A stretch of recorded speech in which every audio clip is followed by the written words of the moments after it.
په پاکستان اسلامي جمهوریت کې د صوبه سند د حکومت د خوا څخه د هغو افغان کډوالو چې کوم غیر راجسټر دي یا غیر ثبت سوي افغان کډوال دي د هغو په د نیولو او د هغو د بیرته ستنېدو دپاره په سند صوبه کې اپریشن روان دی چې په دغه اپریشن کې زیات هغه افغان کډوال هم د پولیسو د خوا څخه نیول سوي کوم چې د پیوار کارډ لري.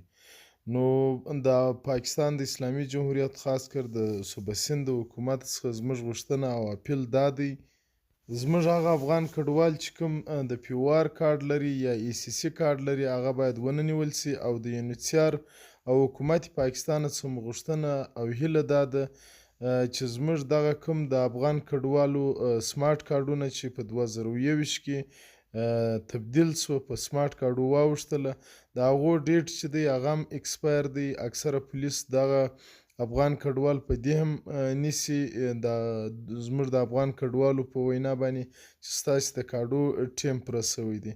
نو موږ د یونیسیار او حکومت پاکستان څخه په ډېر درنښت هیله کوو چې یو زموږ د دغه کاډو د اکسپایري ډیټ چې دی هغه پوره دی، باید د دغو دپاره په اصولي کار وسي او بل زموږ د دغه افغان کډوال چې کوم پیوار کارډونه لري هغه باید ونه نیول سي.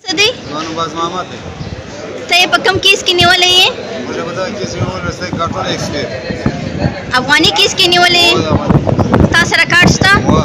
ستا کارډ خو اوس نشته ستا سره، مطلب هغه د تاڼې والا سره هغه د اوس پولیس پولیس درنه واخیستو خو پولیس خو یې اوس نه مني، وایي موږ سره نشته سره دوی کارډ. دوی سره دوی نه مني هغه دوی کار. تاسو په چین کې چې څومره کسان یې نیولي ټولو سره کارډونه شته؟ ټولو سره د ټولو کارډونه پولیس واخیستل؟ موبایلان یې اخیستي، موبایل یې رسنې اخیستي، بټوه یې رسنې اخیستي. د کومې تاڼې پولیس تاسو نیولي یاستئ؟ فیصل